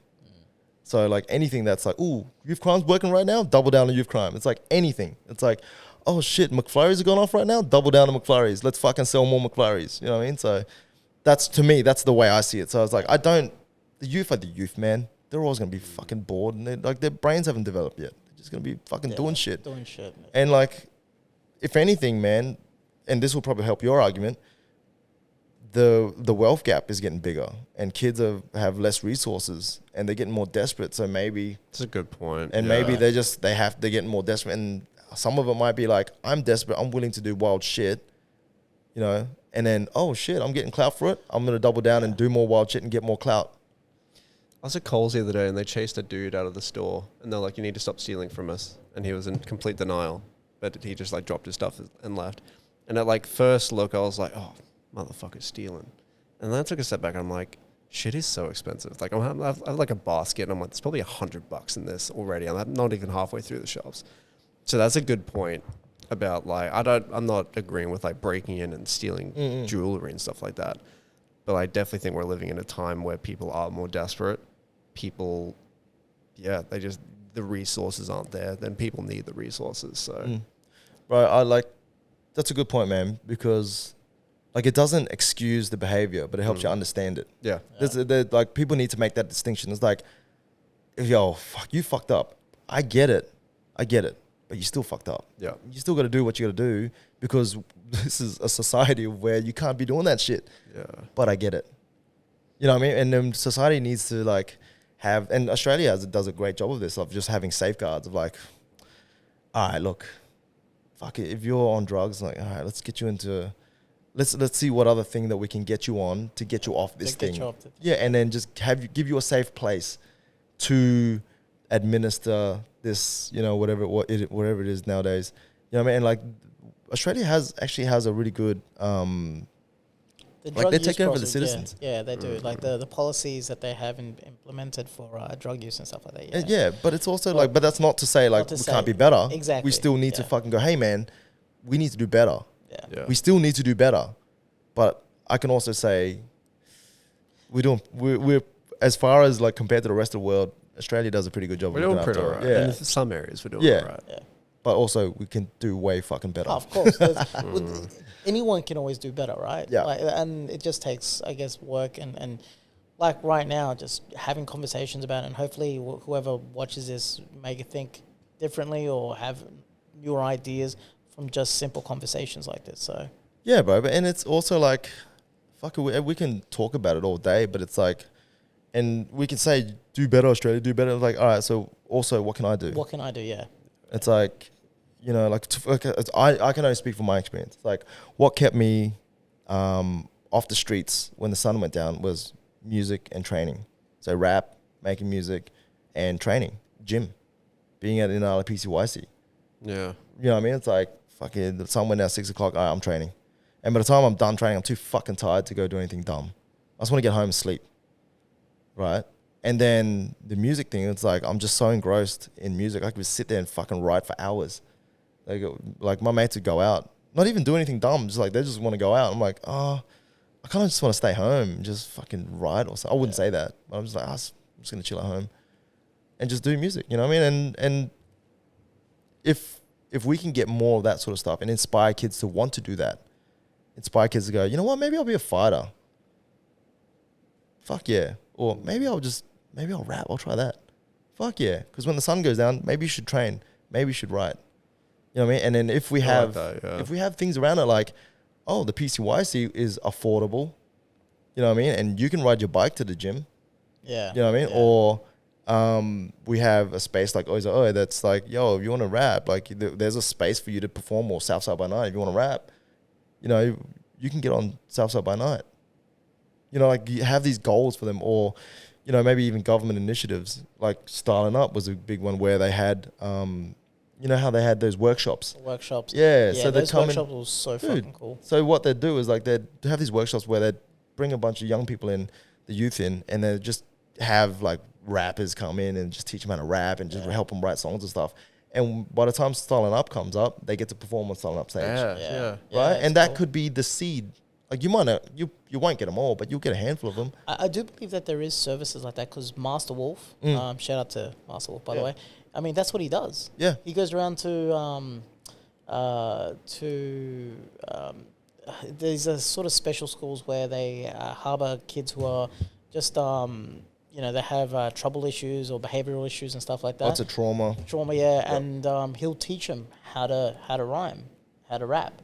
And, you know, the basis is to get onto a song and you know, record a song. So he records all these kids and that, and it's really fucking cool to speak to him. And when I hear him telling me about, you know, kids who literally couldn't put, you know, a bar together, and now they're just spitting just straight bars, you know, like 18 bars fucking with ease, and you know, then starting to get into the, you know, the intricacies of how to write the bars, you know, the metaphors and, you know, the quick punchlines and all that sort of stuff. And he's telling me, you know, he can see the progression of that. So yeah, you're right. You know, if you can get kids to find something that they fucking love, then just get them to fall in love with something, and then make them want to do that a lot. Because that's what stopped me from running the streets as well, was literally you writing rhymes with Master Wolf and just doing that. So man, I was doing some stupid shit. So. But that's why we can. That's why we have the attitude that we have, and that's why we have the lens that we have, because we were around it. Sometimes we were in it, sometimes, but like we were sort of always adjacent, and we were always sort of holding hands with it. Do you know what I mean? Like we were always there. That's why we can speak on it, and that's why like. That's actually a good analogy. Holding hands with it. Yeah, it's like, you know, like when I hear people talk about youth crime, and I'm like, yeah, it's true. And there's so many different ways you can look at it, and there's so many different factors. But at the end of the day, it's like these kids, their needs aren't being met. Like you got to think about, like, I'm 3 or 4 bad decisions away from being homeless. You know what I mean? Like the other day, this was a few days ago, the fucking power went out, you know, at our house, and the whole street went out. And I was like, and the fucking reception there sucks. So like I have to like WhatsApp. I have to call up WhatsApp and stuff. But like my phone reception is just shit. I've got to change. But I was like, my phone doesn't work. And like, how long with this power being out with my phone not working before I go next door and try to raid their fucking fridge for some beers? You know what I mean? Do you know what I mean? Like how long? Yeah. So, you know, like I'm a few bad decisions. Like I do that. I'm like, well, that was easy. I might go to the next house because I've got hungry kids, man. Yeah. You know what I mean? Like, that's right. So like how long? Because everybody can fucking have all the resources, sit and watch TV and go, look at these fucking motherfuckers. Look at these animals. Yeah. People lose their mind once that power goes. Bro, it doesn't take working long. in the energy industry, the amount of calls I've had to deal with about that, dude, it's been crazy. But yeah, you're right. Like power goes and people lose their mind, and I mean, I can justifiable. I understand why. Yeah. But I see where you're coming from. Dude, look at. Oh no, I was just gonna say, because like PCYC in Brisbane, what does that mean? What is that to you guys? Just what is the PCYC? Police community youth center or something. Yeah. Okay. Police youth community. Yeah. So in my hometown there was a thing called CYC, and it was basically like every Friday. I never went to it because I just wasn't interested. But it was like the kids in the town could go down there, and then the people would throw events and stuff like that. Just talking about like the stuff of like, you know, how can we figure out how to help these kids? Something that would be really unique if I don't know if they have something like that in Brisbane, but like throw like stuff for the youth, you know, whether it's barbecues or movie nights, just you know, just stuff like that. But like do that stuff, but then try and get to know like the regulars that come in and just try and help them. I'm just like brainstorming here about like cool ways. They have it. Yeah, they do? They do Okay, have it. cool. You just, because we're never there. Yeah. You just don't Because like. we're now okay, older. Because yeah. I remember back in our day, they used to have the, was it the police blue Yeah, dances blue and light disco. Yeah, blue light discos, that's it. Where the cops would hold it. I think we had a few of them, And, actually, but then those blue light discos would always end up in a brawl. Like, Yeah. especially in I'm not But gonna at lie. least- but But at they least- tried. But they did do movie nights as well. Yeah. Like but what ended up happening is that they ended up barring half of the people that would attend anyway. So But they're the ones that you want there. You know? exactly. But yeah, there are spaces out there like drop-in centers and all that sort of Yeah, stuff okay. where like there's like there's the hub at Inala where they help you out with like legal aid and like if you're at risk of being homeless or like there's all these centers. Yeah. If people wanted to, I don't know how you'd help, like, but there are organizations out there, and then you can support those organizations that do support the youth. Okay. It's just that because we are not there because we don't need it. Yeah. Like, why would you ever go to a hospital if you don't need to go to a hospital? You're not going to go in a Yeah. hospital and just look around and go, fuck yeah, this is awesome. Like, good on yous. Do you know what I mean? Like, there's no point. Yeah. Unless you go fucking, unless you chop an arm Nothing off. to do. Yeah. Unless you're injured, then you're in there. I'm like, Yeah. oh fuck, thank God, man. Like, you guys are awesome for real. Give me more drugs, But they're out there. They're out there. If anyone's actually really interested in, man, like just go out and find the local. Generally, in your local area, there will be some version of that. And if you want to support, find out how you can support. Like I'm pretty sure. They'd be more than happy to fucking take your donations or I don't know, do or whatever. I mean, personally, I love going to the PCYC at Inala. I do because I love using the gym because the gym's always cheap. Yeah. But the one thing I have always missed out on is the boxing classes there because they got some serious skills at times, man. They don't. I don't think they do that right now. Yeah, they don't have a boxing program at the moment. But they have, and like because like I think it was like last year I called them up and seeing if they were still doing it. They're like, nah, apparently the guy bounced. But he's gone. Yeah, he went to. I think he went to Eastside Boxing or something. Yeah, but I'm hoping they get it back He's because a good trainer. They genuinely, when they had those boxing classes, a lot of kids who needed it really, straightened up. And because the reason how I know that is because I knew a couple of kids who were living that life, and they straightened the fuck up, man. So.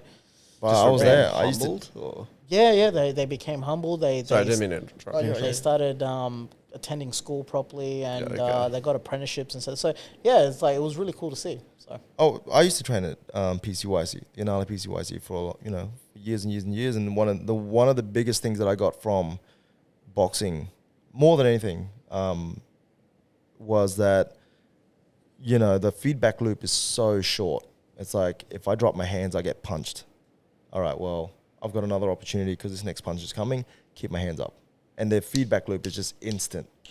So you can learn so many lessons, at the expense of your health. But you can learn a lot of lessons in one hard session. Yeah. But it does teach you one important thing, and that's that you're not made out of glass. It makes you fucking resilient. 100%. So and I think that's what makes kids realize, this life now, I want to try something else. And yeah, that's why I really do hope the Inala PCYC gets the boxing stuff going because it is a great service. Yeah. So. And, there's things we can do. We can just write letters or, I don't know, whatever. Like, It is such... we can talk about this today. Yeah. We solve the world's problems in one podcast. One podcast at a time. Do you watch much Spanian at all?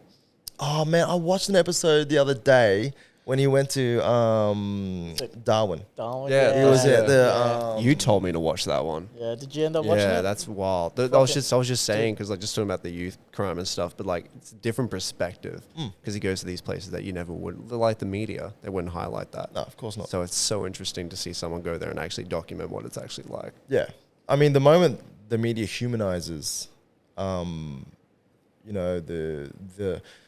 so you've got to have an other. You know what I mean? You got to have an other. Like it's always back in the day. It was religion. It was like you're fucking one religion. There's another religion. It's like they're the other. Let's conquer them. Fucking they don't believe in our God. Like all the and so it's always us against them. There's always some sort of us against them mentality. Yeah. So the youth at the moment are seen as the other, but fuck, man, everybody's a youth. You know what I mean? Like everybody was a youth. You know how fucking dumb you were when you were that age. Yes. God, yes. Think about the things that you did. And then like you think back and you just shudder and go, fuck, I can't believe I did that shit. But imagine if you did one fucking dumb thing and you got locked up for a big amount of time. Like what the fuck, man? What kind of society are we living in? What kind of community do we have if we're just gonna fucking like lay down like the hardest punishment on something we did when we were still fucking learning?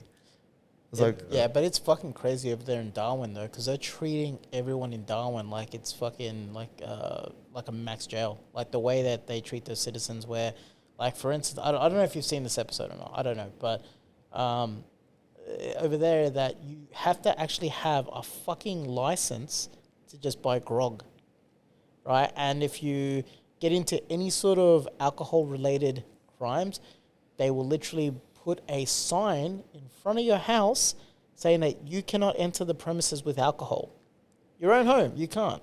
Like, and that kind of like that's crazy, because that's stigma. Like that's making somebody who lives there stigmatized in the sense of, holy fuck, everyone knows that, you know, I did this one fuck up. It's just it's crazy, bro. It's crazy. Yeah. I mean, yeah, I don't know. I don't live in Darwin. I don't know. I don't know the pulse. I don't know what the crime's like. I don't know what it's like to be a citizen there. All I know is, man, like it's easy enough to lock somebody up. It's harder to help them, to rehabilitate them. Yeah. And sometimes it's the difference between doing the easy thing and doing the right thing. You know what I mean? So I don't know, man, because governments have to work with resources. It's like, how much in the budget do we have to rehabilitate somebody as opposed to just chucking them into jail? Yeah. So look, that's the cold reality of it. It's like it all comes down to money. It's like, you know what I mean? Like, and it comes down to how the state runs their business. Yeah. But look, I get it. You know, it's, you know, when did we stop being humans to each other? Like, when did we stop being bros? It's like, fuck, man. Like back in the day, I was like, one of your friends is struggling. I'm like, what do you need? Yeah. Stop fucking going robbing people. What do you need? Yeah. Let's go get some food. Like, you know what I mean? Like, if your mate's in a bad way, it's like, you take care of him. Yeah. I mean, not to say that it doesn't happen now, but I mean, yeah, you're right. Like, it has to come to a point, I guess, where we got to stop and really see what other avenues are there, because clearly, like you said, we can throw a Band-Aid over the situation and lock them up, but at the end of the day, they're going to come back even worse. Yeah. So I think, man, if you can influence society's lens, like the way they look at, because I think the media is doing a great job of making people believe that youth crime is at its worst now more than ever. Whether that's true or not, that's what the pulse is. But if we can have a counter narrative and go like, man, you know what? I don't know. Yeah. Man, is it just because it's in our face more? Because I've seen a lot of it when I was growing up. You know, like I feel like it's never left. I don't know if it's gotten worse. Maybe I'm out of touch, but like if we can just get people to just go, yeah, maybe it's because we're seeing it a lot. Maybe and then you don't sort of look at the youth that way, which makes them react. You know, like as soon as you see a youth walking up to you, and you're like, fuck, what do you want? They're going to go, what the fuck are you looking at? Yeah. And you go, you see what he just did? Yeah. I was like, bro, think about what you did too, though. Yeah. You know what I mean? Like, it takes two to tango. If you walked up and go, hey, what's up? They're like, what's up? And then you just keep it moving. It's like, all right, cool. We're not asking to hold hands and be kumbaya. No. I was like, yo, just fucking, that's a human being that lives in your community. That's your community, not mine. It's your community. Yeah. You know what I mean? And now you want to fucking go, look at all this. It's like, bro, that's your fucking community. You fucking fix it. I'm worried about my shit. You know what I mean? Yeah. I don't know. This got really deep. Hey, look, it's fucking cool because I love talking to you about deep sort of stuff with you, because you do have this. You got a unique perspective. You got this. Yeah, you got this perspective, and I think it comes from the fact that of the background, but also. I don't know why, but I feel like because of the artist that you are, you see it in a different light. And I don't know, you just dropped some dope gems, man. So it's cool.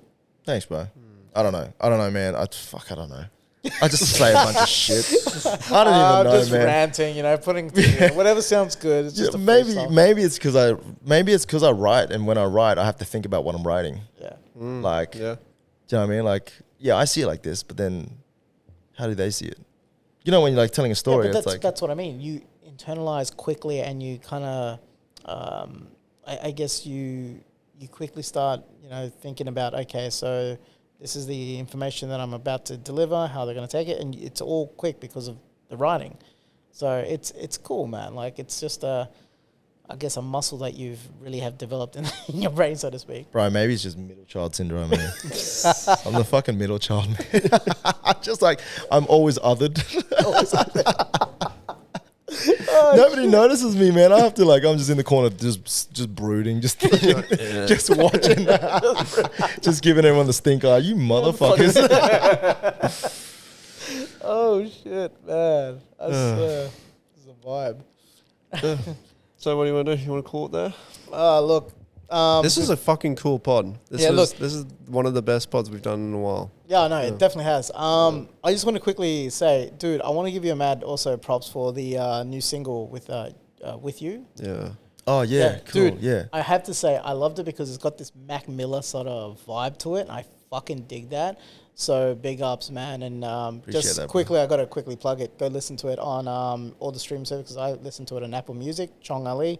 We'll put the link in the description as well. It's a fucking sick song, dude. Thanks, I bro. really digged it. So, but just to quickly touch on this, what was the inspiration behind that when you came to write that? Because to me, I got this vibe where you're saying it was like as if you're sort of telling a love song, but it wasn't, because you start off saying, I didn't hang out with the cool kids and all that sort of stuff. So what inspired you to quickly write that song?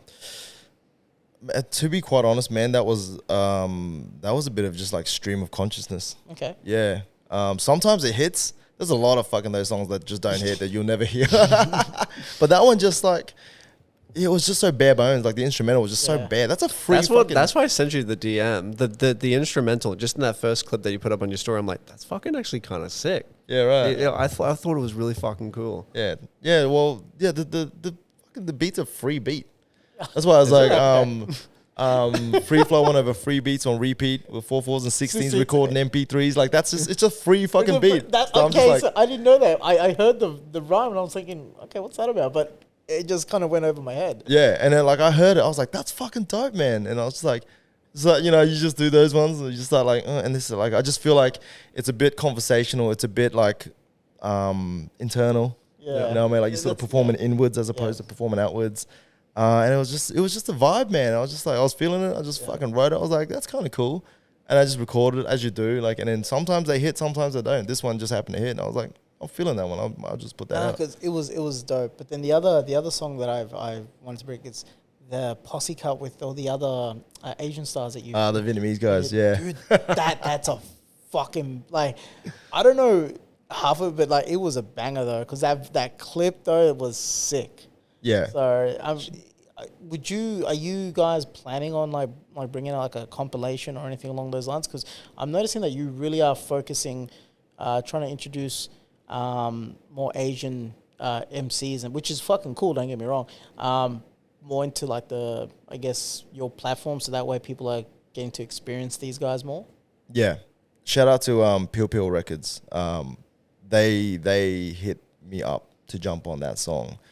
And when I wrote to it, they sent me a beat. I wrote to the beat, but I went fucking ham on the beat. And they're like, that's too hard for this beat. We're going to switch up the beat. And so they fucking put an even harder beat. And I was like, fuck yeah. And then the rappers that jumped on it, they fucking went hard, man. I was like, this is dope. Yeah. They're from Vietnam. There's a Vietnamese record label, man.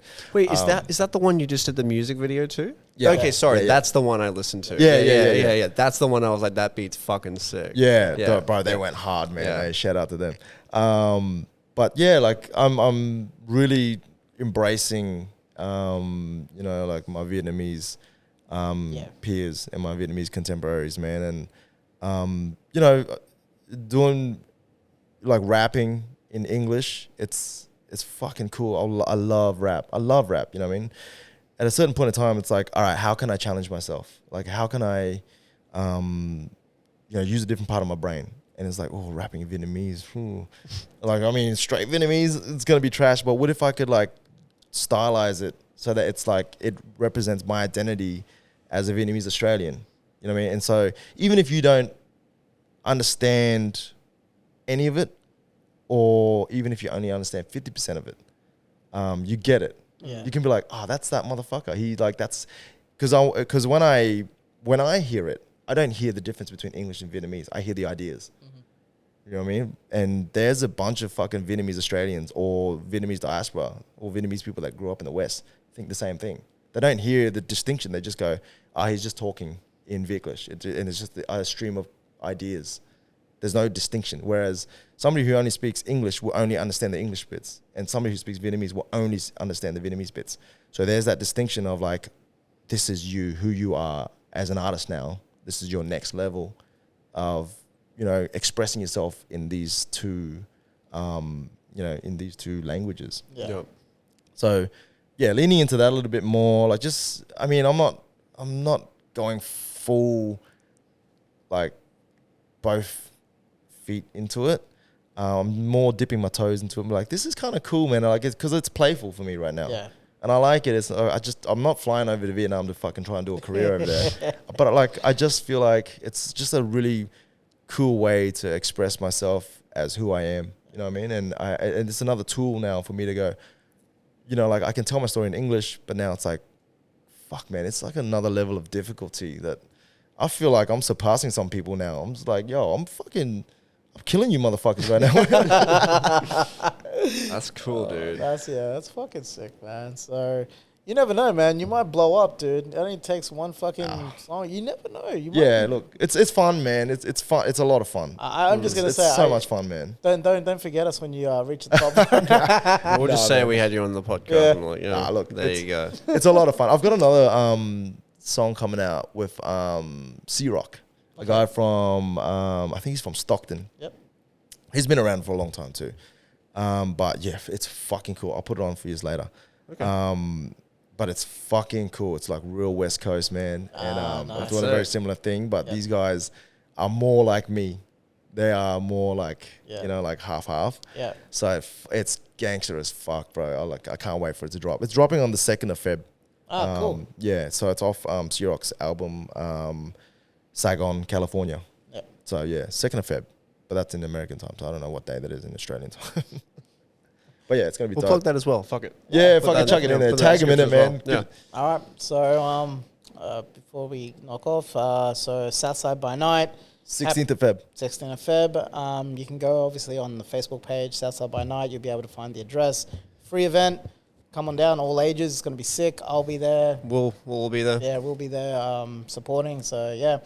Thanks for coming on the pod, man. dude. Seriously, thank you. That was a great Thanks pod. for having me, guys. It's always fucking cool coming on here. It's just, you guys just make it easy, man. You know what I mean? So we just like to make it chill. Just a chill conversation. Just let it flow. This camera's a bit intimidating, but I'm the whole time I've been trying to like block it out. Usually it's on a tripod and it doesn't bother me, but now it's like going back. I've been trying so hard just to focus because I can just see it in my peripheral. I'm like, just making sure that like it gets a good angle. You're just gonna pretend like it's not there. Yeah, I'm just like, this is fucking cool. Like, I'm talking about shit. I'm like, that's fucking mad. Alrighty, thank you so much for watching, guys. Thanks, guys. We will see you on the next one. Peace.